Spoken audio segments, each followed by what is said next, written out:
젊을 때 몸뚱아리를 어떻게 굴리고 다녔길래 남들 다는 손주 하나 못 나. 제 얼굴 위로 시어머니가 마시던 커피가 쏟아졌습니다. 그런 저를 보며 남편은 혀를 찾고 동서는 얄밉게 코웃음을 쳤습니다. 10년간 온갖 뒷바라지를 다했지만 돌아온 건 불임녀라는 수치스러운 낙인과 내 돈으로 산 아파트를 동서에게 빼앗기는 비참한 뿐이었습니다. 배신감에 치를 떨던 저는 그 자리에서 이혼을 선언하고 지옥을 빠져나왔어요. 하지만 그들은 몰랐습니다. 불과 1년 뒤 그토록 떠받들던 귀한 핏줄에 소름 돋는 정체가 드러나고 콧대 높던 시어머니가 임신한 제 발밑에서 울부짖게 될 줄은요. 사연 시작 전에 구독 버튼을 눌러주시고 어디서 듣고 계신지 댓글에 남겨주세요. 그곳에는 행운이 가득하길 바라겠습니다. 내 얼굴로 뜨거운 아메리카노가 쏟아지던 순간, 내 얼굴로 뜨거운 아메리카노가 쏟아지는 순간, 저는 눈을 질끈 감았어요. 커피가 이마를 타고 흘러내려 눈꺼풀을 적시고 턱 끝에서 뚝뚝 떨어져 하얀 블라우스 위에 갈색 얼룩을 만들었습니다. 따가웠어요. 그런데 이상하게도 피부가 따가운 것보다 가슴 안쪽이 더 뜨겁게 타들어가더라고요. 커피로 얼룩진 블라우스 위로 지난 10년이 한꺼번에 쏟아져 내렸어요. 매일 새벽 5시 알람이 울리기도 전에 저는 눈을 떴어요. 시부모님 삼시세끼를 빠짐없이 차렸고 거동이 불편한 시아버지의 대소변을 받아냈습니다. 이불 빨래를 널고 약을 챙기고 욕창이 생기지 않게 2시간마다 몸을 뒤집어 드렸어요. 명절이면 새벽부터 전을 부치고 나무를 묻히고 제사상을 차리고 치우는 것까지 저 혼자 해냈습니다. 시댁의 모든 굳은 일을 도맡아도 돌아오는 건 구박뿐이었어요. 그래도 시어머니는 친척들이 다 모인 제사상 앞에서 제 과거를 들먹이며 없는 일까지 지어냈습니다. 제 애는 시집 오기 전에 남자가 몇이었는지 몰라. 그러니까 얘를 못 낳지. 팔자가 그런 거야. 친척들이 고개를 끄덕이며 수군거렸고 저는 고개를 숙인 채 주먹만 꽉 쥐었어요. 명절마다 산더미 같은 설거지를 끝내고 부르튼 손으로 부엌 구석에 쪼그려 앉아 찬물에 밥을 말아 먹을 때도 남편은 방문을 꼭 닫고 나오지 않았습니다. 제가 부엌에서 울고 있는지 쓰러져 있는지 한 번도 확인하러 온 적이 없었어요. 단 한 번도 제 편이 되어준 적이 없었습니다. 오늘도 마찬가지였어요. 온 가족이 둘러앉은 점심 식탁에서 시어머니가 또 그 이야기를 꺼냈습니다. 아이고, 우리 큰며느리는 올해도 소식이 없나 보네. 배가 이렇게 홀쭉한 걸 보니 시집 온 지가 몇 년인데 아직도 이 모양이야. 시어머니가 젓가락으로 제 배를 가리키며 낄낄거렸습니다. 맞은편에 앉은 동서가 입을 손으로 가리며 웃음을 참는 척했고 그 옆에서 도련님이 대놓고 코웃음을 쳤어요. 형수님, 형수님, 이제 슬슬 포기하시는 게 낫지 않아요? 안 되는 건 안 되는 거잖아요. 어머, 도련님, 그런 말 하면 안 되지. 형수님이 상처받으시잖아. 동서가 걱정하는 척하면서 눈웃음을 지었습니다. 입꼬리가 올라간 그 얼굴을 보는 순간 칼로 가슴을 찌르는 것보다 더 깊은 통증이 밀려왔어요. 시어머니가 커피잔을 들어 한 모금 마시더니 제 쪽을 힐끗 보며 입을 열었습니다. 남들은 다 낳는 애를 하나도 못 낳으면서 이 집에 뭐하러 붙어 있는 거야? 밥값이라도 하든가. 차라리 나가서 다른 남자를 만나든지 해. 그 순간 제 손이 먼저 움직였어요. 저도 모르게 식탁을 내리쳤습니다. 그릇들이 쨍 소리를 내며 흔들렸고 국물이 식탁부 위로 튀었어요. 식탁에 둘러앉은 모든 사람의 젓가락이 멈추고 시선이 일제히 저에게로 쏠렸습니다. 10년이에요. 10년 동안 이 집에서 종처럼 살았어요. 새벽마다 일어나서 밥 차리고 아버님 대소변 받아내고 명절마다 혼자 부엌에서 등뼈가 휘도록 일했어요. 그런데 돌아온 게 이거예요? 매번 제사 때마다 친척들 앞에서 망신 주고 밥 한 끼 편하게 못 먹게 하고 이게 사람이 할 짓이에요? 시어머니의 눈이 휘둥그레졌다가 이내 분노로 이글거렸어요. 시어머니가 벌떡 일어나며 들고 있던 커피잔을 제 얼굴에 확 꿰앉았습니다. 이것이 미쳤나? 시어머니한테 대들어 감히? 뜨거운 커피가 얼굴을 덮치는 순간에도 저는 눈을 피하지 않았어요. 시어머니의 뒤틀린 얼굴을 똑바로 쏘아보았습니다. 남편이 자리에서 벌떡 일어나 제 팔을 거칠게 잡아 끌었어요. 야, 너 지금 뭐 하는 거야? 엄마한테 버릇없이. 당장 무릎 꿇고 빌어. 전 남편이 제 얼굴 앞에 손가락을 들이밀며 고함을 질렀어요. 목에 핏줄이 붉어질 만큼 소리를 질러대는 그 얼굴에서 저는 남편의 흔적을 찾을 수가 없었습니다. 저는 남편의 손을 뿌리치며 한 발짝 뒤로 물러섰어요. 이혼할 거야. 더 이상 이 집 사람이 아니야. 식탁 위에 정적이 내려앉았습니다. 동서가 벌린 입을 다물지 못했고 도련님이 멈칫하며 시어머니를 쳐다봤어요. 시어머니 얼굴이 불그락푸르락 변했습니다. 뭐? 이혼? 빈손으로 돌아왔으니까 빈손으로 꺼져. 당장 나가. 두 번 다시 이 문턱을 넘을 생각하지 마. 저는 커피가 뚝뚝 떨어지는 얼굴을 닦지도 않은 채 자리에서 일어났습니다. 현관으로 향하는 제 등 뒤로 시어머니의 악다구니와 식기가 부딪히는 소리가 쏟아졌지만 저는 단 한 번도 뒤돌아보지 않았어요. 현관문을 열고 밖으로 나서는 제 발걸음은 떨리면서도 단단했습니다. 집으로 돌아온 저는 망설이지 않았어요. 옷장을 활짝 열어 캐리어를 꺼내고 제 옷가지와 세간을 닥치는 대로 쑤셔 넣었습니다. 서랍장 깊숙이 넣어둔 제 명의통장과 도장만 챙겨 가방 안쪽 주머니에 밀어 넣었어요. 10년치 살림살이 중에 온전히 제 것이라고 부를 수 있는 건 고작 그것뿐이었습니다. 차갑게 식어버린 거실 탁자 위에 이혼 서류를 올려놓았어요. 서류 위에 제 결혼 반지를 빼서 나란히 내려두었습니다. 10년을 바친 이 집의 도어락 번호를 마지막으로 누르고 문이 철컥 닫히는 소리를 들었어요. 택시 뒷좌석에 앉아 창밖을 바라봤습니다. 가로등 불빛이 흐르는 거리 풍경이 눈물에 번져 일렁거렸어요. 불임이라는 이유로 죄인처럼 고개를 숙이고 살았던 지난 10년의 나 자신에게 저는 조용히 작별을 고했습니다. 친정집 현관문을 열었을 때 엄마가 마중 나오다 저를 보고 우뚝 멈춰섰어요. 세상에, 이게 무슨 꼴이니? 얼굴에 이게 다 뭐야? 엄마가 종종 걸음으로 달려와 제 얼굴을 두 손으로 감싸주었습니다. 커피 자국이 말라붙은 제 볼을 엄마의 거친 손바닥이 연신 쓸어내렸어요. 아빠가 거실에서 나와 저를 보더니 말없이 입술을 꽉 깨물고 고개를 돌렸습니다. 아빠의 눈가가 빨갛게 물드는 걸 저는 놓치지 않았어요. 저는 엄마 품에 얼굴을 묻고 소리 없이 울었습니다. 엄마의 낡은 앞치마에서 된장찌개 냄새가 났어요. 그 냄새가 10년 동안 잊고 살았던 제 집의 온기를 한꺼번에 되살려 주었습니다. 다시는 돌아가지 않겠다고, 이제부터 제 힘으로 서겠다고. 저는 이를 악물었습니다. 이혼을 선언하고 친정으로 돌아온 첫날 밤, 저는 잠을 이룰 수가 없었어요. 어린 시절 쓰던 좁은 방 천장에 달린 형광등 얼룩을 멍하니 바라보는데 머릿속에서 지우고 싶었던 기억들이 하나둘 피어올랐습니다. 동서가 처음 임신 소식을 알리던 날 시댁 거실은 잔칫집처럼 들썩거렸어요. 아휴, 우리 둘째 며느리. 내가 이 소식을 얼마나 기다렸는지 몰라. 우리 집안의 대를 이을 귀한 손주가 오는 거야. 시어머니가 동서의 배를 두 손으로 어루만지며 연신 눈물을 글썽거렸습니다. 아버님이 떨리는 손으로 냉장고에서 비싸 보이는 샴페인을 꺼내오셨고 도련님은 어깨를 한껏 펴고 아버지가 된다는 표정으로 웃음을 감추지 못했어요. 온 집안이 축제 분위기에 휩싸여 있었습니다. 그 자리에 저도 있었어요. 거실 구석 소파 끝에 앉아서 박수를 쳐야 하는지 웃어야 하는지 모르는 채 손만 만지작거리고 있었습니다. 아무도 저를 쳐다보지 않았어요.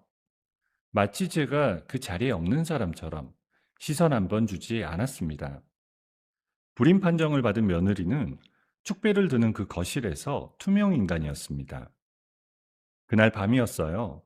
시어머니가 안방문을 열고 저를 불렀어요. 큰 며느리, 들어와. 할 얘기가 있어. 안방에 들어서니 시어머니가 이불 위에 반듯하게 앉아 팔짱을 끼고 있었습니다. 남편도 옆에 앉아 있었는데 저와 눈이 마주치자 고개를 휙 돌려버렸어요. 둘째 내가 애가 생겼으니 넓은 집이 필요해. 너희 아파트를 둘째 내한테 넘겨. 저는 제 귀를 의심했어요. 그 아파트는 저와 남편이 공동으로 마련한 집이었습니다. 아니, 솔직히 말하면 제가 번 돈이 더 많이 들어간 집이었어요. 결혼 전부터 모아둔 적금을 깨고 결혼 후에도 월급의 절반 이상을 꼬박꼬박 보태서 간신히 장만한 제 인생의 첫 내 집이었습니다. 어머니, 그게 무슨 말씀이세요? 그 집은 저희가 같이 마련한 집이에요. 제가 번 돈이 더 많이 들어갔다고요. 아이, 또 못 낳는 주제에 넓은 집이 왜 필요해? 둘이서 뭐하게? 방 3개짜리 아파트에서 빈 방만 늘려놓고 살 거야? 저는 남편을 쳐다봤어요. 제발 한마디만 해달라고 눈으로 간절히 호소했습니다. 남편은 벽에 걸린 시계를 올려다보며 입을 꾹 다물고 있었어요. 그 침묵이 시어머니의 편을 드는 것보다 더 잔인하더라고요. 여보, 아무 말도 안 할 거야? 이건 우리 집이야. 같이 땀 흘려서 마련한 집이잖아. 전 남편이 한숨을 길게 내쉬더니 무릎 위에 올린 손을 꼼지락거리며 입을 열었습니다. 엄마 말씀도 일리가 있잖아. 둘째는 애가 생겼는데 좁은 데서 어떻게 살아? 우리는 둘이니까 작은 데로 가도 되잖아. 그 한마디에 저는 입술을 깨물었어요. 피가 날 만큼 세게 깨물었지만 아프지 않았습니다. 가슴이 너무 아파서 입술의 통증 따위는 느낄 수조차 없었어요. 결국 집의 명의를 넘겼습니다. 쫓겨나다시피 이사한 곳은 시댁 근처의 반지하 빌라였어요. 햇빛이 들지 않는 축축한 방에 짐을 풀면서 저는 곰팡이 핀 벽지를 걸레로 닦아냈습니다. 아무리 닦아도 퀴퀴한 냄새가 사라지지 않았어요. 장마철이면 빗물이 창틀 아래로 스며들어 이불이 눅눅해졌고 벽 모서리마다 까만 곰팡이가 동전만큼 번져갔습니다. 손톱 사이로 까만 곰팡이 물이 스며드는 걸 보면서도 저는 울지 않으려고 입술을 깨물었어요. 그때 전화벨이 울렸습니다. 큰며느리, 둘째가 산후조리원 들어가야 하는데 최고급으로 잡아놨어. 비용은 네가 내. 어머니, 저희 이사하느라 돈이 없어요. 그건 둘째네가 내셔야. 첫째 며느리가 동생네 산후조리 챙기는 게 당연한 거야. 집안 맏며느리라는 게 뭔지 알아? 안 내면 내가 너 시집살이를 어떻게 시키는지 두고 봐. 전화가 뚝 끊겼어요. 저는 축축한 반지하 바닥에 주저앉아 한참을 멍하니 벽만 바라봤습니다. 그때부터 매일같이 퇴근 후 무거운 과일 바구니를 들고 동서의 집으로 심부름을 다녔어요. 동서는 소파에 편하게 누워 텔레비전을 보면서 저를 불렀습니다. 형님, 이것 좀 치워주세요. 아, 그리고 화장실 수건도 좀 갈아주시고요.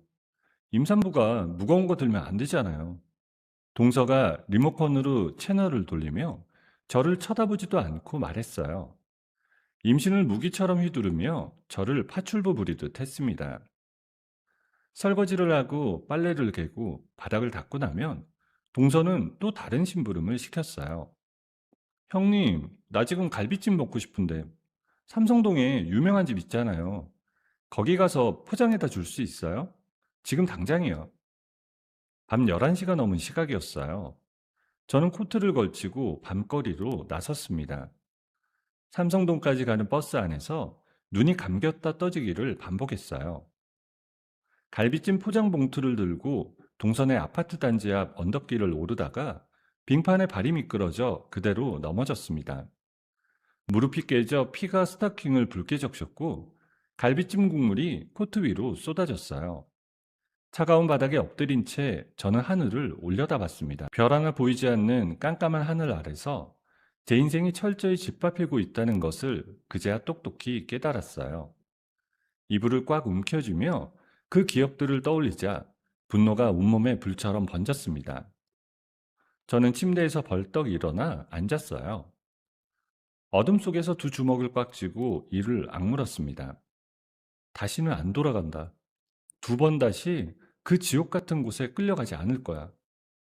다음날 아침 저는 날이 밝자마자 집을 나섰어요.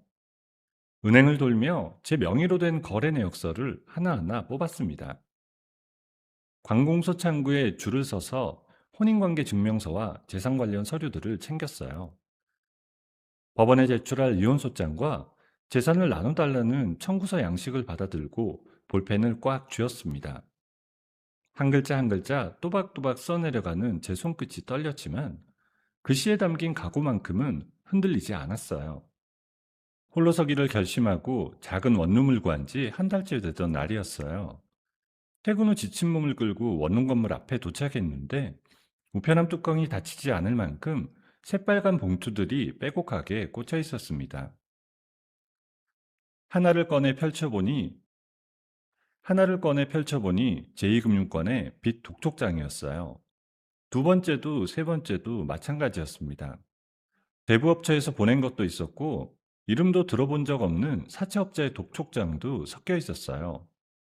봉투를 쥔 손가락 끝이 차갑게 얼어붙는 것 같았습니다. 다리에 힘이 풀려 우편함 앞에서 한참을 서 있었어요. 저는 떨리는 손으로 독촉장에 적힌 대부업체의 번호를 눌렀습니다. 저기 제 이름으로 대출이 있다고 독촉장이 왔는데요. 저는 빌린 적이 없거든요. 확인 좀 해주세요. 대부업체 직원의 대답은 제 숨통을 틀어막았어요. 누군가 제 인감도장과 신분증 사본을 이용해서 수천만 원의 사채를 끌어 썼다는 거였습니다. 한 군데가 아니었어요. 여러 업체에서 동시에 대출이 실행됐고 계약서마다 제 이름과 인감이 또렷하게 찍혀 있었습니다. 대출금은 이미 전액 인출된 뒤였어요. 전화를 끊고 현관문 앞 시멘트 바닥에 주저앉아 있는데 휴대폰이 다시 울렸습니다. 화면에 전 남편의 이름이 떴어요. 독촉장 받아봤어? 빚더미에 앉아서 얼마나 버티나 한번 보자. 결국 살려달라고 내 발밑에 기어들어올 거잖아. 그때까지 느긋하게 기다려줄게. 전 남편이 코웃음을 섞어 말하는 소리가 수화기 너머로 또렷하게 들렸어요. 저는 그제야 모든 것을 깨달았습니다. 이혼 전 제가 캐리어에 짐을 쌀 때 전 남편이 서랍에서 제 인감과 신분증 사본을 몰래 빼돌린 거였어요. 집을 나간 저를 다시 무릎 꿇리기 위해 일부러 제 이름으로 사채를 끌어쓴 비열한 짓이었습니다. 전 남편의 목소리가 귓속에서 맴도는 동안 휴대폰을 쥔 손이 부들부들 떨렸어요. 이가 딱딱 부딪힐 만큼 온몸이 떨려왔습니다. 며칠 뒤부터 사채업자들이 제 직장까지 찾아오기 시작했어요. 제 이름을 크게 불렀습니다. 김서연 씨, 빌린 돈 갚을 생각이 있는 거야, 없는 거야? 이자가 매일 불고 있다고. 사채업자가 로비 바닥을 발로 쾅 구르며 소리를 질러댔습니다. 동료들이 고개를 돌려 저를 쳐다봤어요. 수근거리는 소리가 귓가에 윙윙거렸고 저는 고개를 푹 숙인 채 비상구 쪽으로 몸을 피했어요. 점심시간에도 화장실 칸에 숨어서 나오지 못했습니다. 혹시 또 그들이 와 있을까봐 복도의 발소리에도 심장이 쿵쿵 뛰었어요. 하루하루가 지옥이었습니다. 그런데 그것만으로 끝이 아니었어요. 어느 날 점심시간에 로비로 내려가니 배가 볼록한 동서가 회사 정문 앞에 팔짱을 끼고 서 있었습니다. 저를 발견한 동서가 입꼬리를 올리며 로비 한가운데로 성큼성큼 걸어 들어왔어요. 어머, 형님, 남편 돈 훔쳐서 도망가더니 여기서 이러고 있었어? 꼴 좋다 정말. 사채업자한테 쫓기면서 무슨 낯짝으로 출근을 하는 거야? 동서가 배를 앞으로 내밀며 지나가는 직원들을 향해 두 팔을 벌렸습니다. 여러분, 이 사람이요. 우리 집안 돈 빼돌려서 도망간 사람이에요. 이런 사람이랑 같이 일하고 있는 거 다 알아요? 동서의 날카로운 목소리가 로비 전체에 쩌렁쩌렁 울렸어요. 지나가는 사람들이 걸음을 멈추고 저를 쳐다봤습니다. 누군가 휴대폰을 꺼내 들었고 경비실 쪽에서 웅성거리는 소리가 커졌어요. 저는 두 손으로 얼굴을 가리고 그 자리에 못 박힌 듯 서 있었습니다. 다리가 후들거려 한 발짝도 움직일 수 없었어요. 경비원이 달려와 동서의 팔을 잡아 끌며 밖으로 내보냈지만 동료들의 따가운 눈초리는 퇴근 시간까지 제 등에 꽂혀 있었습니다. 사채이자는 눈덩이처럼 불어났어요. 매달 월급이 들어오는 족족 이자를 갚아도 원금은 줄어들 기미가 보이지 않았습니다. 은행에서 연락이 왔는데 제 월급 통장이 곧 가압류될 수 있다는 말에 눈앞이 캄캄해졌어요. 월급마저 묶이면 당장 원룸 월세도 낼 수 없고 밥 한 끼 사 먹을 돈도 없었습니다. 지푸라기라도 잡는 심정으로 동네의 값싼 법무사 사무실 문을 두드렸어요. 낡은 책상 위에 서류가 산처럼 쌓인 사무실에서 법무사가 제 독촉장과 계약서 사본을 한참 들여다보더니 안경을 벗고 길게 한숨을 내쉬었습니다. 김소연 씨, 솔직히 말씀드릴게요. 전 남편이 도장을 훔쳐서 대출을 받은 걸 증명하려면 확실한 증거가 있어야 해요. 지금 가지고 계신 것만으로는 많이 부족합니다. 이대로 가면 패소할 확률이 높아요. 그러면 저는 어떻게 해요? 빌리지도 않은 돈을 제가 다 갚아야 하는 건가요? 수천만 원을요. 법무사가 고개를 천천히 저으며 서류를 제 앞으로 밀어놓았습니다. 아무런 대답도 돌아오지 않았어요. 그 침묵이 사형 선고보다 무겁게 제 어깨를 짓눌렀습니다. 법무사 사무실을 나서는데 하늘에서 비가 쏟아지기 시작했어요. 우산도 없이 걸었습니다.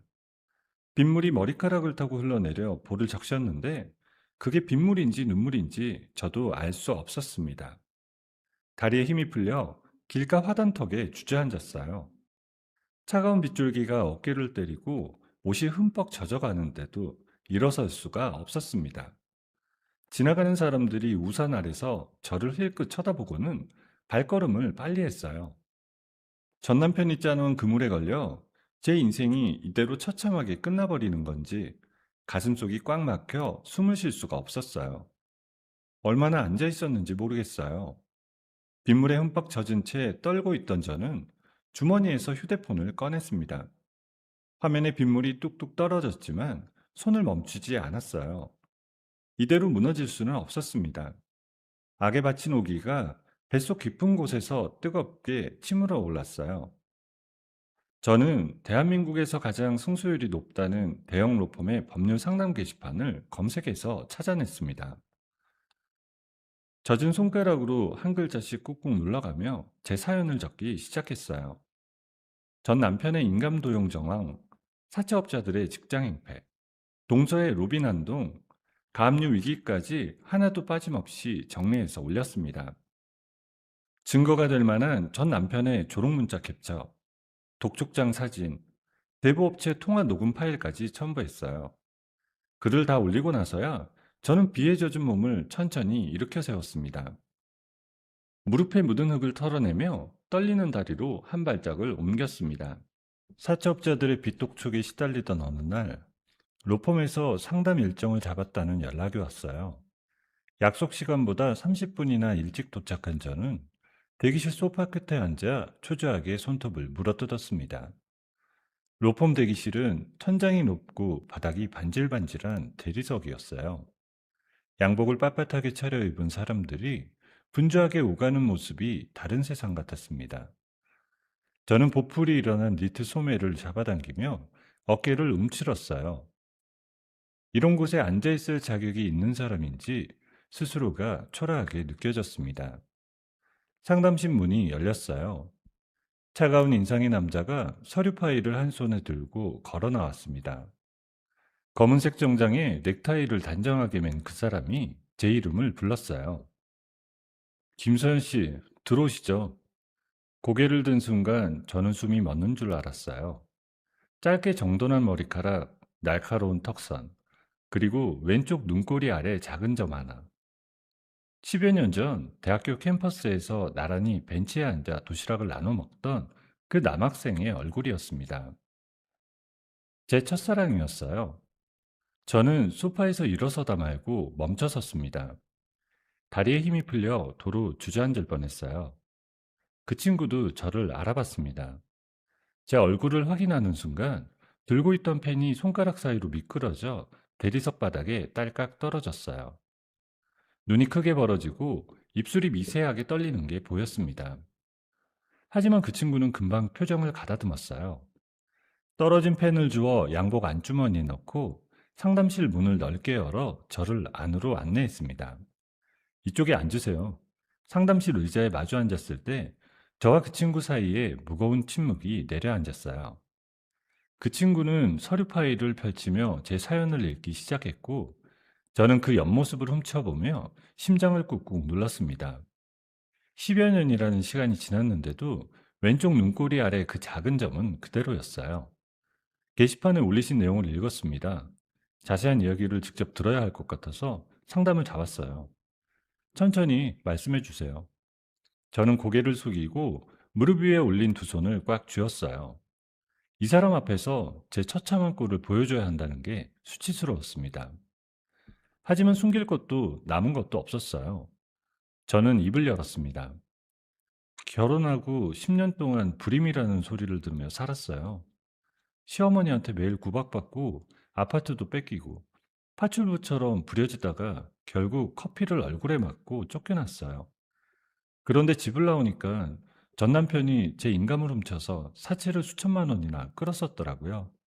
제 명의로요. 말을 하는 동안 목소리가 자꾸 갈라졌어요. 손등으로 눈물을 닦아내고 또 닦아냈지만 자꾸만 흘러내렸습니다. 사채업자들이 회사까지 찾아오고 동서가 와서 직원들 앞에서 망신을 주고 월급 통장도 곧 묶인다고 하고 법무사한테 가봤는데 증거가 부족해서 이기기 어렵다고 했어요. 저는 더 이상 말을 잇지 못하고 고개를 떨구었어요. 상담실 안에 제 훌쩍이는 소리만 가득 찼어요. 한참을 조용히 듣고 있던 그 친구가 서류 파일을 탁 덮었습니다. 고개를 들어보니 그 친구의 눈빛이 달라져 있었어요. 과거 대학 시절 저를 바라보던 다정한 눈빛과 지금 이 순간 제 사연에 대한 맹렬한 분노가 한꺼번에 뒤섞여 이글거리고 있었습니다. 턱 근육이 팽팽하게 당겨져 있었고 펜을 쥔 손가락 마디가 하얗게 질려 있었어요. 이 사건 제가 직접 맡겠습니다. 로펌의 최고 권한으로 진행할 거예요. 비용은 신경 쓰지 마세요. 그건 그렇게까지 안 하셔도. 아닙니다. 이건 반드시 제가 해야 합니다. 그 친구의 목소리에는 변호사로서의 냉철함과 개인적인 감정이 단단하게 엉켜 있었어요. 저는 더 이상 사양할 수가 없었습니다. 그 친구는 그날 바로 움직이기 시작했어요. 사채업자들에게 법적 경고장과 내용 증명을 발송해서 불법 추심을 당장 중단시켰습니다. 사설 전문가를 고용해 전 남편의 대출 기록을 하나하나 추적하기 시작했어요. 어느 대부업체에서 언제 얼마를 빌렸는지 날짜와 금액을 꼼꼼하게 표로 정리했습니다. 그날부터 우리는 매일같이 로펌 사무실에서 밤을 새웠어요. 그 친구는 전 남편이 대부업체 주차장에서 대출 서류에 서명하는 모습이 찍힌 건물 밖 감시 카메라 영상을 찾아냈습니다. 글씨체를 비교하는 전문가에게 의뢰해서 계약서의 서명이 제 필체가 아니라 전 남편의 필체라는 감정 결과도 확보했어요. 증거가 하나둘 쌓여갈 때마다 그 친구는 제 눈을 똑바로 보며 말했습니다. 이길 수 있어요. 반드시 이기게 해줄게요. 커피를 건네주고 야식을 사다 주고 제가 지쳐 책상에 엎드리면 자기 양복 재킷을 벗어 제 어깨에 걸쳐 주었어요. 10년간 시들어 있던 제 자존감이 그 친구의 한마디 한마디에 조금씩 고개를 들기 시작했습니다. 시댁에서 종처럼 살면서 잊고 있었던 제 웃음을 그 친구가 하나씩 되찾아 주었어요. 소송을 위한 모든 증거 수집이 완벽하게 끝난 날 밤이었습니다. 그 친구가 로펌 근처의 조용한 식당으로 저를 데려갔어요.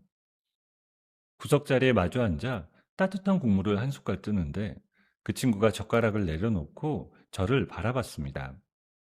서연아, 사실 10년 전에 너를 잡지 못한 게 평생 후회였어. 네가 떠나고 나서 단 하루도 생각 안 한 날이 없었어. 그 친구의 목소리가 가늘게 떨렸어요. 날카로운 변호사의 얼굴이 아니라 20살 때 교정 배치에서 쭈뼛쭈뼛 고백하던 그 남학생의 얼굴이 돌아와 있었습니다. 이번에는 놓치지 않을게. 내가 너를 지켜줄게. 저는 테이블 위로 뻗은 그 친구의 손을 마주 잡았어요. 따뜻했습니다. 10년 동안 차가운 반지하바닥에서, 시댁 부엌 구석에서, 빗속 길바닥에서 얼어붙었던 제 손이 그 친구의 체온에 천천히 녹아내렸어요. 누군가에게 온전히 보호받을 수 있다는 것이 이렇게 벅찬 감정인 줄 그때 처음 알았습니다. 첫사랑 변호사의 철저한 준비 끝에 드디어 재판날이 밝았어요. 법원 복도에 앉아 가슴에 손을 얹고 심호흡을 하는데 맞은편에서 전 남편이 걸어오는 게 보였습니다. 양복을 빳빳하게 차려입고 입꼬리를 올린 채 느긋한 걸음으로 법정 안에 들어섰어요. 마치 오늘 재판이 자기에게 유리하게 끝날 거라고 확신하는 표정이었습니다. 그 여유로운 얼굴을 보자 속이 부글부글 끓어올랐지만 첫사랑이 제 등을 가볍게 두드려주며 고개를 끄덕였어요. 걱정 마, 오늘 끝낸다. 재판이 시작되었습니다. 전 남편 측 변호사가 대출 계약서에 제 인감이 찍혀 있으니 정당한 채무라고 주장했어요. 서류상으로는 제가 직접 서명하고 도장을 찍은 것처럼 되어 있었으니까요. 전 남편은 증인석에 앉아 팔짱을 끼고 천장을 올려다보고 있었습니다. 남편이 자리에서 일어났어요. 양복 단추를 풀고 서류 뭉치를 재판장 앞에 가지런히 올려놓았습니다. 재판장님, 먼저 이 영상을 확인해 주십시오. 법정 안에 설치된 모니터에 영상이 재생되기 시작했어요. 대부업체 건물 주차장에 설치된 감시 카메라 영상이었습니다. 화면 속에서 전 남편이 차에서 내려 대부업체 안으로 들어가고 잠시 뒤 서류 봉투를 들고 나오는 모습이 선명하게 찍혀 있었어요. 날짜와 시간까지 또렷했습니다. 전 남편의 얼굴에서 여유가 싹 사라졌어요. 팔짱을 풀고 몸을 앞으로 숙이더니 두 눈이 커졌습니다. 대출 실행일에 해당 업체를 직접 방문한 것은 피고인 본인입니다. 원고인 김서연 씨는 해당 시간에 본인의 직장에 출근해 있었고 회사 출입 기록으로 확인 가능합니다. 첫사랑은 멈추지 않았어요. 두 번째 서류를 꺼내 펼쳤습니다. 다음으로 글씨체 감정 결과입니다. 대출 계약서에 적힌 서명의 필체를 전문가에게 의뢰한 결과 김서연 씨의 필체와 일치하지 않으며 피고인의 필체와 높은 유사성을 보이는 것으로 확인되었습니다. 감정 결과서가 모니터에 크게 비춰졌어요. 제 글씨와 계약서 글씨를 나란히 놓고 비교한 자료가 한 장, 전 남편의 글씨와 계약서 글씨를 비교한 자료가 한 장이었습니다. 누가 봐도 계약서의 서명은 전 남편의 글씨체였어요. 전 남편의 얼굴이 사색이 되었습니다. 이마에 땀방울이 송골송골 맺히고 앉아있던 의자에서 몸을 비틀기 시작했어요. 전 남편 측 변호사가 서류를 뒤적이며 뭔가 반박할 거리를 찾았지만 입만 달싹거릴 뿐 아무 말도 꺼내지 못했습니다. 마지막으로 피고인이 원고에게 보낸 문자 메시지입니다. 모니터에 전 남편의 문자 메시지가 떠올랐어요. 빚더미에 앉아서 얼마나 버티나 보겠다. 결국 기어 들어올 거라는 그 조롱 문자가 법정한 모든 사람의 눈앞에 또렷하게 펼쳐졌습니다. 방청석에서 한숨소리와 혀를 차는 소리가 들렸어요. 재판장이 안경을 고쳐 쓰고 서류를 한참 들여다본 뒤 입을 열었습니다. 제출된 증거들을 종합적으로 검토한 결과 해당 대출 계약은 원고의 의사에 의한 것이 아닌 것으로 판단됩니다. 원고 김서연에 대한 채무는 전부 무효로 선언합니다.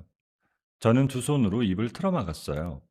눈물이 손가락 사이로 주르륵 흘러내렸습니다. 아울러 피고인의 행위는 문서를 위조하고 남의 이름을 도용한 사기에 해당하는 바 수사기관에 고발 조치합니다. 전 남편이 의자에서 벌떡 일어났어요. 재판장님, 그건 아닙니다. 오해가 있어서. 소연아, 내 말 좀 들어봐. 내가 잘못했어. 제발. 전 남편이 방청석 쪽으로 몸을 돌려 저를 향해 소리쳤어요. 재판이 끝나고 법원 복도로 나오는데 전 남편이 뒤쫓아 나왔어요. 제 앞에 털썩 무릎을 꿇고 두 손을 모았습니다. 서연아, 한 번만 용서해줘. 내가 미쳤었어. 제발 고소를 취하해줘. 이러면 나는 끝이야. 전 남편의 눈에서 눈물이 뚝뚝 떨어졌어요. 코끝이 빨갛게 물들고 입술이 파르르 떨렸습니다. 10년 동안 저를 지옥에 밀어놓고도 한 번도 미안하다 하지 않던 사람이 제 발 앞에 엎드려 있었어요. 남편이 성큼 다가와 전 남편 앞을 막아섰습니다. 첫사랑이 성큼 다가와 전 남편 앞을 막아섰습니다. 전 남편을 보는 첫사랑의 눈에 핏줄이 서 있었어요. 지금 당장 일어나서 사라져. 접근금지 가처분 신청은 이미 준비돼 있어. 한 발짝이라도 더 다가오면 그때는 내가 가만히 있지 않을 거야. 전 남편이 바닥에 엎드린 채 어깨를 들썩이며 오열을 했지만 첫사랑은 제 손을 꼭 잡고 뒤도 돌아보지 않았어요. 저도 돌아보지 않았습니다. 모든 족쇄를 벗어던진 날, 첫사랑이 제 손을 이끌고 어디론가 걸어갔어요. 도착한 곳은 10년 전 우리가 함께 걸었던 대학 교정이었습니다. 가로수 잎이 바스락거리는 길을 나란히 걸었어요. 10년 전에도 이 길을 함께 걸었다는 것이 믿기지 않았습니다. 서연아, 이제 힘든 거 다 끝났어. 앞으로는 내가 옆에 있을게. 평생. 첫사랑이 걸음을 멈추고 제 두 손을 잡았어요. 저는 첫사랑의 얼굴을 올려다봤습니다. 가로수 사이로 비치는 햇살이 첫사랑의 어깨 위로 내려앉았어요. 고마워. 정말 고마워. 나 혼자였으면 여기까지 못 왔을 거야. 첫사랑이 제 이마에 이마를 맞대고 눈을 감았어요. 저도 눈을 감았습니다. 따뜻한 바람이 우리 사이를 지나갔어요. 저는 이 사람과 남은 인생을 함께 하겠다고 소리 없이 마음속으로 굳게 약속했습니다. 양가 부모님의 축복 속에 우리는 화려한 예식장 대신 작고 예쁜 야외 정원에서 결혼식을 올렸어요. 하얀 장미꽃으로 둘러싸인 작은 아치 아래서 첫사랑과 마주보고 서약을 했습니다. 하객은 양가 가족과 가까운 친구 몇 명뿐이었지만 그 따뜻한 시선들만으로 가슴이 벅차올랐어요. 엄마가 하객석 맨 앞줄에서 손수건으로 연신 눈물을 닦아냈고 아빠는 뻣뻣한 표정으로 고개만 끄덕이다가 결국 눈시울을 붉혔습니다. 첫사랑이 제 손에 반지를 끼워주는 순간 저는 전 남편에게 결혼 반지를 빼서 식탁 위에 올려놓던 그날 밤이 아득하게 멀어지는 걸 느꼈어요. 이제 그때의 저는 없었습니다. 결혼 후의 일상은 제가 꿈에서도 그려보지 못한 것이었어요. 첫사랑은 주말마다 저와 함께 가구점을 돌며 예쁜 식탁과 의자를 골랐습니다. 이 색깔이 어떠냐? 저 모양이 더 낫지 않냐? 사소한 것 하나도 꼭 제 의견을 물어봐 주었어요. 시댁에서는 제 의견 따위 묻는 사람이 아무도 없었거든요. 무슨 가구를 놓든 무슨 그릇을 쓰든 시어머니가 정하면 그게 답이었습니다. 그런데 첫사랑은 달랐어요. 제가 고른 연두색 쿠션이 거실에 안 어울리는 것 같다고 말해도 첫사랑은 고개를 갸우뚱하더니 서연이가 고른 거니까 예쁘다며 웃었습니다. 첫사랑이 저녁에 앞치마를 두르고 부엌에 서서 된장찌개를 끓여줄 때 저는 식탁에 턱을 괴고 그 모습을 바라봤어요. 나무국자로 냄비를 저으며 간을 보고 두부를 칼로 네모 반듯하게 썰어 넣는 첫사랑의 옆모습이 텔레비전 요리 프로그램 같았습니다. 콧노래까지 흥얼거리는 첫사랑을 보고 있으니 절로 웃음이 나왔어요. 자, 오늘 내 솜씨 어때? 점수 매겨봐. 엄격하게. 100점 만점에 1000점. 아니, 만점. 첫사랑이 국자를 번쩍 들어올리며 우쭐하는 표정을 지었어요. 저는 배를 잡고 웃었습니다. 이렇게 소리내어 웃어본 게 얼마만인지 기억이 나지 않았어요. 시댁에서 보낸 10년 동안 저는 웃는 법을 잊고 살았더라고요. 식탁에 앉아 첫사랑이 차려준 밥을 먹으며 저는 밥이 이렇게 따뜻하고 맛있는 거였다는 걸 새삼 깨달았습니다. 반지하 원룸에서 혼자 컵라면을 먹던 밤들이 거짓말처럼 느껴졌어요. 평온한 나날이 흘러가던 어느 날이었어요. 회사에서 오전 회의를 마치고 자리로 돌아가는데 갑자기 눈앞이 핑 돌았습니다. 복도 벽을 짚으려고 손을 뻗었지만 허공을 잡았고 그대로 바닥에 쓰러졌습니다. 동료들이 달려와 제 이름을 부르는 소리가 멀리서 울려오는 것처럼 아득하게 들렸어요. 누군가 제 볼을 가볍게 때리며 정신 차리라고 외쳤지만 눈꺼풀이 납덩이처럼 무거웠습니다. 눈을 떠보니 하얀 천장이었어요. 코끝에 소독약 냄새가 스쳤고 왼팔에 주사바늘이 꽂혀 있었습니다. 응급실 침대 옆에 첫사랑이 넥타이도 풀지 않은 채 의자를 바짝 당겨 앉아 있었어요. 첫사랑의 이마에 땀이 송골송골 맺혀 있었고 양복 소매가 구겨지고 셔츠 단추가 하나 풀려 있는 걸 보니 뛰어온 게 분명했습니다. 서연아, 괜찮아? 회사에서 쓰러졌다는 연락받고 바로 왔어. 어디 아파? 어지러워? 첫사랑이 제 이마에 손을 대며 얼굴을 들여다봤어요. 손가락 끝이 미세하게 떨리고 있었습니다. 갑자기 눈앞이 빙빙 돌더니 정신을 잃었어. 아침에 좀 속이 안 좋기는 했는데 대수롭지 않게 넘겼거든. 잠시 뒤 의사가 진료실로 오라고 했어요. 첫사랑이 제 팔을 조심스럽게 부축하며 함께 진료실에 들어갔습니다. 의사가 모니터 앞에 앉아 차트를 넘기다가 저와 첫사랑을 번갈아 쳐다봤어요. 의사의 입꼬리가 살짝 올라갔습니다. 혈액 검사 결과가 나왔는데요. 축하드립니다. 임신이에요. 저는 의사의 입을 멍하니 바라봤어요. 귀가 먹먹해져서 주변 소리가 다 사라진 것 같았습니다. 제대로 들은 건지 확인하려고 첫사랑을 쳐다봤는데 첫사랑도 입을 벌린 채 굳어 있었어요. 지금 뭐라고 하셨어요? 임신이요. 그것도 쌍둥이입니다. 두 명의 건강한 태아가 확인돼요. 현재 초기 단계이고 태아의 상태는 아주 양호합니다. 저는 의자 팔걸이를 꽉 움켜쥐었어요. 심장이 터질 것 같았습니다. 불임이라고 했어요. 자연 임신은 불가능하다고 그랬습니다. 10년 동안 그 말을 듣고 또 듣고 결국 스스로도 제 몸이 고장났다고 믿어버렸었어요. 시어머니가 제사 때마다 퍼부은 그 말, 전 남편이 침묵으로 인정해버린 그 낙인, 동서가 배를 내밀며 비웃던 그 얼굴, 그 모든 것이 제 몸에 아무런 문제가 없었다는 한 줄의 검사 결과 앞에서 와르르 무너져 버렸습니다. 첫사랑이 의자에서 벌떡 일어나 저를 끌어안았어요. 첫사랑의 팔이 제 등을 감싸는 순간 참고 있던 눈물이 댐이 무너지듯 쏟아졌어요. 서연아, 서연아, 우리 아기가 생겼대. 둘이나, 둘이나 생겼대. 첫사랑의 목소리가 갈라졌어요. 어깨가 크게 들썩거렸습니다. 대형 로펌의 수석 변호사가 법정에서 한치 흔들림도 없이 상대를 압도하던 그 사람이 진료실 한가운데서 제 어깨에 얼굴을 묻고 펑펑 울었습니다. 저도 첫사랑의 등을 꼭 붙잡고 소리내어 울었습니다. 의사가 조용히 자리를 비켜주었지만 우리는 한참을 그 자리에서 떨어지지 못했어요. 퇴원 후 첫사랑이 잠깐 나갔다 오겠다며 신발을 신고 현관을 나섰어요. 30분쯤 지나 돌아온 첫사랑의 손에는 작은 종이 가방이 들려 있었습니다. 첫사랑이 소파에 앉아 가방을 열더니 안에서 꺼낸 것은 아기 신발 두 켤레였어요. 분홍색 한 켤레, 하늘색 한 켤레. 손바닥 위에 올려놓으면 엄지손가락보다 작은 신발이었습니다.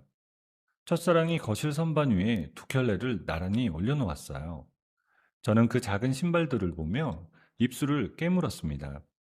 10년 동안 제 몸에 문제가 있다고, 제가 부족해서 아이를 못 낳는 거라고 매일같이 듣던 그 말이 떠올랐어요. 시어머니의 경멸, 전 남편의 방관, 친척들의 수군거림, 동서의 조롱. 그 모든 것이 거짓이었습니다.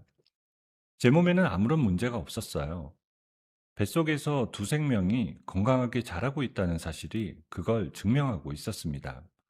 서연아, 이리 와봐. 이것 좀 봐. 첫사랑이 소파를 두드리며 저를 불렀어요. 첫사랑의 손에는 병원에서 받아온 초음파 사진이 들려 있었습니다. 흐릿한 흑백 화면 속에 콩알 만한 점 두 개가 나란히 찍혀 있었어요. 저는 첫사랑의 어깨에 기대어 그 사진을 들여다봤습니다. 여기 있다. 우리 아기들이 여기 있어. 첫사랑이 제 머리카락을 가만히 쓸어 넘기며 초음파 사진 위의 점 두 개를 손가락으로 조심스럽게 짚었어요. 거실 창문 너머로 따뜻한 오후 햇살이 쏟아져 들어왔습니다. 햇살이 초음파 사진 위에 내려앉고 선반 위에 작은 신발 두 켤레를 비추었어요. 저는 첫사랑의 체온과 뱃속의 작은 생명들의 존재를 동시에 느끼며 눈을 감았습니다. 제 인생에서 가장 안전하고 완전한 순간이었어요. 행복한 신혼생활 속에서 쌍둥이 임신 5개월 차에 접어든 어느 평화로운 오후였어요. 남편과 함께 정기검진을 받으러 산부인과에 갔습니다. 진료를 마치고 주차장으로 나오는데 첫사랑이 차문을 열어주며 제 배 위에 손을 살짝 얹었어요. 의사 선생님이 둘 다 건강하게 잘 크고 있다고 했어. 엄마가 잘해주고 있는 거야. 저는 첫사랑의 손 위에 제 손을 포개며 웃었어요. 불룩해진 배 안에서 아기들이 발로 톡톡 차는 느낌이 손바닥으로 전해졌습니다. 첫사랑이 눈을 동그랗게 뜨며 입을 벌렸어요. 지금 찼어? 방금 움직인 거야? 아빠 손을 알아보나 봐. 첫사랑이 허리를 숙여 제 배에 귀를 대려는 순간 주차장 건너편에서 누군가 우리를 뚫어지게 쳐다보고 있는 게 느껴졌어요. 고개를 돌리니 주차장 입구 쪽에 낯익은 남자가 서 있었습니다. 전 남편이었어요. 전 남편이 제 볼록한 배를 번갈아 보며 눈을 번뜩였습니다. 입꼬리가 비틀어지더니 휴대폰을 꺼내 어딘가에 전화를 걸기 시작했어요. 저는 본능적으로 배를 두 손으로 감싸 안았습니다. 첫사랑이 제 시선을 따라 고개를 돌렸지만 전 남편은 이미 발걸음을 돌려 주차장 밖으로 사라진 뒤였어요. 며칠 뒤 평소처럼 첫사랑과 출근 준비를 하고 있는데 첫사랑의 휴대폰이 울렸습니다. 로펌 보안팀에서 걸려온 전화였어요. 첫사랑이 통화를 마치더니 표정이 굳었습니다. 서연아, 로펌 로비에서 소동이 났대. 나 먼저 가볼게. 오늘은 집에 있어. 무슨 소동이야? 왜? 첫사랑은 대답 대신 제 어깨를 가볍게 쥐고 괜찮을 거라고만 하고 서둘러 나갔어요. 하지만 저는 불안한 마음에 첫사랑 뒤를 따라 로펌으로 향했습니다. 로펌 1층 로비에 도착했을 때 저는 눈앞의 광경에 발이 얼어붙었어요. 시어머니와 전 남편이 보안요원 3명과 거칠게 몸싸움을 벌이고 있었습니다. 시어머니가 보안요원의 팔을 뿌리치며 로비 한가운데로 뛰어들어갔어요. 지나가던 직원들과 의뢰인들이 걸음을 멈추고 쳐다봤습니다. 여기 있는 사람들 다 들어. 저 여자가 우리 집안 핏줄을 훔쳐서 도망갔어. 우리 아들 아이를 배에 품고 다른 남자한테 시집을 간 거라고. 시어머니의 날카로운 목소리가 대리석 벽에 부딪혀 로비 전체에 쩌렁쩌렁 울렸어요. 직원들이 수군거리기 시작했고 누군가 휴대폰을 꺼내 들었습니다. 저는 다리가 후들거려 로비 기둥에 등을 기대야 했어요. 소란을 듣고 엘리베이터에서 내린 첫사랑이 빠른 걸음으로 다가왔습니다. 첫사랑이 저를 등 뒤로 감싸며 시어머니와 전 남편을 막아섰어요. 여기가 어디라고 이런 짓을 하는 겁니까? 당장 나가세요. 전 남편이 첫사랑을 비웃듯 쳐다보며 양복 안주머니에서 종이 한 장을 꺼냈어요. 접힌 종이를 펼쳐 첫사랑의 얼굴 앞에 들이밀었습니다. 이혼 후 300일 이내에 태어난 아이는 법적으로 전 남편의 자녀로 추정된다. 알지? 변호사잖아. 저 뱃속의 쌍둥이는 법적으로 내 아이야. 전 남편이 종이를 손가락으로 톡톡 치며 코웃음을 쳤어요. 시어머니가 전 남편 옆에 딱 붙어서서 팔짱을 끼고 저를 위아래로 훑어봤습니다. 저 아이들은 우리 집안 핏줄이야. 당장 아이들을 내놔. 아니면 합의금을 내놔. 수억은 받아야지. 시어머니가 손가락을 펴 보이며 돈을 세마는 신용을 했어요. 전 남편이 제 배를 노골적으로 훑어보며 입꼬리를 올렸습니다. 돈을 뜯어낼 궁리에 역겹게 실룩거리는 그 입술을 보는 순간 뱃속이 칼로 도려내는 것처럼 뒤틀렸어요. 극심한 복통이 밀려오면서 눈앞이 하얘졌습니다. 저는 배를 움켜쥐고 그 자리에 주저앉았어요. 차가운 대리석 바닥에 무릎이 부딪히는 소리가 둔탁하게 울렸습니다. 첫사랑이 사색이 되어 저를 붙잡았어요. 서연아, 서연아 괜찮아? 눈 떠봐. 첫사랑이 보안팀을 향해 소리쳤습니다. 저 사람들 당장 밖으로 끌어내. 보안요원들이 달려들어 시어머니와 전 남편의 팔을 잡았어요. 시어머니가 발버둥을 치며 악을 썼지만 보안요원 2명이 양팔을 잡아 끌어 로펌 정문 밖으로 내동댕이 쳤습니다. 전 남편도 뒤따라 끌려나가면서 고래고래 소리를 질렀지만 유리 자동문이 닫히며 그 소리가 차단됐어요. 첫사랑이 저를 안아올려 로비 소파에 눕혔습니다.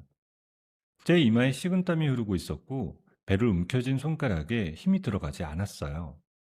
첫사랑이 떨리는 손으로 휴대폰을 꺼내 구급차를 불렀습니다. 병원 응급실에 도착한 저는 곧바로 침대에 누워 검사를 받았어요. 의사가 초음파 화면을 한참 들여다보더니 심각한 표정으로 입을 열었습니다. 임신 중독증 초기 증상이 보입니다. 지금 상태로는 조산 위험이 있어요. 당분간 절대 안정이 필요합니다. 스트레스를 받으시면 안 돼요. 저는 링거를 맞으며 병실 천장을 바라봤어요. 뱃속의 아이들이 다칠 수도 있다는 말에 온몸의 피가 차갑게 식었습니다. 10년 동안 불임이라는 낙인에 짓눌려 살다가 기적처럼 찾아온 아이들이었어요. 그 아이들마저 시댁의 욕심에 위협을 받고 있다는 사실에 이가 갈렸습니다. 손톱이 살을 파고들 만큼 주먹을 꽉 쥐었어요. 첫사랑이 밤새 제 침대의 의자에 앉아 제 손을 놓지 않았습니다. 한 손으로는 제 손을 꼭 쥐고 다른 손으로는 쉬지 않고 휴대폰으로 누군가에게 연락을 했어요. 로펌 파트너들에게, 수사팀에게, 법원 담당자에게 전화를 걸고 또 걸었습니다. 첫사랑의 목소리는 낮았지만 한마디 한마디에 날이 서 있었어요. 병실 창문 너머로 새벽빛이 희미하게 번져 들어올 무렵 첫사랑이 휴대폰을 내려놓고 제 얼굴을 들여다봤습니다. 밤새 잠을 자지 못한 눈에 핏줄이 실타래처럼 엉켜 있었어요. 첫사랑이 제 이마 위의 땀을 손수건으로 닦아주며 낮은 목소리로 말했어요. 서연아, 이제 내가 끝을 낸다. 변호사로서 할 수 있는 가장 무거운 철퇴를 내릴 거야. 두 번 다시 우리 가족 근처에 얼씬도 못하게 만들어줄게. 첫사랑의 눈이 차갑게 빛났어요. 저는 첫사랑의 손을 꼭 쥐고 고개를 끄덕였습니다. 병원에서 안정을 취하고 무사히 태어난 지 일주일 후 첫사랑이 움직이기 시작했습니다. 대형 로펌의 막강한 자본과 인력을 총동원해서 전 남편과 시어머니를 상대로 고소장을 접수했어요. 로펌 로비에서 벌인 행패를 근거로 협박, 이름을 더럽힌 죄, 업무를 방해한 죄까지 빠짐없이 걸었어요.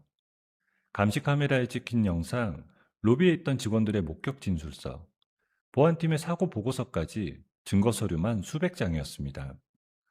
동시에 첫사랑은 전 남편이 들이밀었던 그 법조항을 원천 차단하기 위해 법원에 청구서를 냈어요. 뱃속의 아이가 전 남편의 아이가 아니라는 것을 법적으로 확인하는 절차였습니다. 첫사랑은 거기서 멈추지 않았어요. 법원에 전 남편의 유전자 검사와 비뇨기과 검사를 강제로 받게 해달라는 명령까지 신청했습니다. 전 남편 측 변호사가 검사를 거부하겠다며 버텼지만 첫사랑이 제출한 증거와 논리 앞에서 법원은 강제 검사 명령을 내렸어요. 전 남편은 경찰 조사에 법원 출석까지 겹치면서 버틸 힘을 잃었습니다. 결국 법원의 명령에 따라 지정된 대학병원에서 유전자 검사와 비뇨기과 검사를 받아야 했어요. 병원으로 들어가는 전 남편의 뒷모습이 한껏 움츠러들어 있었다고 첫사랑이 전해주었습니다. 검사 결과가 나오고 대질신문이 열리던 날 법정 안에는 팽팽한 긴장감이 감돌았어요. 저는 첫사랑 옆에 앉아 무릎 위에 두 손을 꼭 모으고 있었습니다. 맞은편에 전 남편이 앉아 있었는데 입술이 바짝 마른 채 연신 물을 마시고 있었어요. 시어머니는 방청석 맨 앞줄에 앉아 다리를 떨고 있었습니다. 첫사랑이 자리에서 일어나 봉투 하나를 재판장에게 제출했어요. 대학병원의 공식 도장이 찍힌 검사 결과지였습니다. 재판장님, 대학병원의 유전자 검사 결과입니다. 원고의 태아와 피고의 유전자가 일치하지 않음이 명백하게 확인되었습니다. 모니터에 검사 결과가 띄어졌어요. 유전자 불일치라는 글자가 또렷하게 찍혀 있었습니다. 전 남편의 얼굴이 하얗게 질렸어요. 그러나 법정안을 진짜로 뒤흔든 것은 그 다음이었습니다. 첫사랑이 두 번째 서류를 꺼내 들었어요. 검사 결과지에 첨부된 전 남편의 비뇨기과 검사 소견서였어요. 첫사랑이 소견서를 모니터에 띄우며 입을 열었습니다. 재판장님, 검사 결과에 첨부된 피고의 비뇨기과 소견서를 확인해 주십시오. 피고는 태어날 때부터 아이를 가질 수 없는 몸이었습니다. 법정안이 얼어붙었어요. 재판장이 안경 너머로 소견서를 들여다봤고 전 남편 측 변호사가 벌떡 일어나 모니터를 쳐다봤습니다. 소견서에는 선천적으로 아이를 만들 수 없는 몸이라는 의사의 소견이 선명하게 적혀 있었어요. 전 남편이 평생 자연 임신을 시킬 수 없는 몸이었다는 뜻이었습니다. 방청석에서 웅성거리는 소리가 파도처럼 퍼졌어요. 전 남편이 의자에서 미끄러지듯 바닥으로 주저앉았습니다. 두 손으로 얼굴을 감싸쥐고 숨을 몰아쉬더니 온몸이 경련을 일으키듯 떨리기 시작했어요. 거짓말이야. 이건 거짓말이야. 나한테 문제가 있다고? 그럴 리가 없어. 그럴 리가. 전 남편의 목소리가 갈라지고 끊어졌어요. 숨을 들이마시려는데 가슴이 올라오지 않는 듯 헉헉거리며 바닥을 손으로 짚었습니다. 자기가 평생 아이를 가질 수 없는 몸이라는 사실을 태어나서 처음 알게 된 거였어요. 10년 동안 저를 불임이라고 몰아세우고 시어머니와 함께 낄낄거리며 조롱하고 아이를 못 낳는다는 이유로 아파트를 빼앗고 파출부처럼 부려먹고 인감을 훔쳐 사채를 끌어쓰고 뱃속의 아이를 자기 것이라고 우기며 돈을 뜯으려 했던 그 사람. 그 사람의 몸에 문제가 있었던 거였습니다. 처음부터요. 저는 조용히 눈물을 흘렸어요. 소리내어 울지 않았습니다. 입술을 꾹 다문 채 눈에서 흘러내리는 뜨거운 물방울을 닦지도 않았습니다.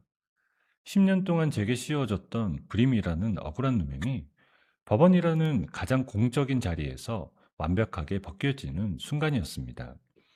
통쾌했어요. 가슴속 깊은 곳에서 단단하게 뭉쳐있던 응어리가 한꺼번에 녹아내리는 것 같았습니다. 방청석에서 굉음이 터졌어요. 시어머니가 자리에서 벌떡 일어나 재판장 앞으로 돌진했습니다. 이건 조작이야. 이 검사 결과 다 조작된 거라고. 우리 아들한테 문제가 있을 리가 없어. 시어머니가 재판장의 책상 위에 놓인 서류 뭉치를 손으로 쓸어 바닥에 집어던졌어요. 서류가 나비처럼 흩날리며 법정 바닥에 흩어졌습니다. 법정경위 두 명이 달려와 시어머니의 양팔을 잡았어요. 놔, 이 손 놔. 내 아들은 멀쩡해. 전현이 꾸민 거야. 다 전현이 꾸민 거라고. 시어머니가 발을 구르며 악을 썼지만 경위들이 시어머니를 들어 올리다시피 해서 법정 밖으로 끌고 나갔어요. 복도까지 시어머니의 비명이 울려 퍼졌습니다. 법정문이 닫히고 나서야 안이 조용해졌어요. 첫사랑이 자리에서 다시 일어났습니다. 바닥에 주저앉아 허공을 바라보는 전 남편을 차갑게 내려다보며 입을 열었어요. 피고인은 거짓된 사실을 퍼뜨리고 원고와 원고의 가족을 협박했습니다. 이에 대해 법이 허용하는 최고 수준의 배상을 청구합니다. 첫사랑의 목소리는 감정 없이 정확했어요. 한 글자 한 글자가 전 남편의 숨통을 조이는 것 같았습니다. 전 남편은 바닥에 앉은 채 아무런 반응도 하지 못했어요. 눈이 풀려 허공만 바라보고 있었습니다. 재판이 끝나고 법정문을 나서는데 첫사랑이 제 옆에서 걸었어요. 복도 창문으로 햇살이 비스듬히 쏟아져 들어왔습니다. 저는 걸으면서 귀를 기울였어요. 10년 동안 제 몸과 마음을 옥죄던 무거운 족쇄가 산산조각 나는 소리가 들리는 것 같았습니다. 저는 제 곁을 묵묵히 지키며 걷는 첫사랑을 올려다봤어요. 첫사랑이 고개를 돌려 저와 눈이 마주쳤습니다. 저는 환하게 웃었어요. 첫사랑도 웃었습니다. 우리는 아무 말 없이 나란히 법원 복도를 걸어 나갔습니다. 뜨거운 커피를 얼굴에 맞고 자기 손으로 마련한 집을 빼앗기고 빌리지도 않은 빚더미에 깔려서도 끝내 무릎을 꿇지 않았습니다. 포기하지 않았기 때문에 진실을 밝혀줄 사람을 만났고 기적 같은 생명을 품을 수 있었습니다. 그리고 법정에서 밝혀진 단 한 줄의 검사 결과가 10년간의 억울함을 한순간에 뒤집어 버렸어요. 문제는 처음부터 주인공이 아니라 손가락질하던 사람들 쪽에 있었던 거였어요. 세상이 아무리 등을 돌려도 나 자신만은 나를 포기하지 말아야 한다는 것을 이 이야기가 전해주는 것 같습니다. 여러분, 오늘의 이야기를 어디서 듣고 계신가요? 구독 버튼을 눌러주시고 댓글에 남겨주시면 감사한 마음으로 인사드리겠습니다. 감사합니다.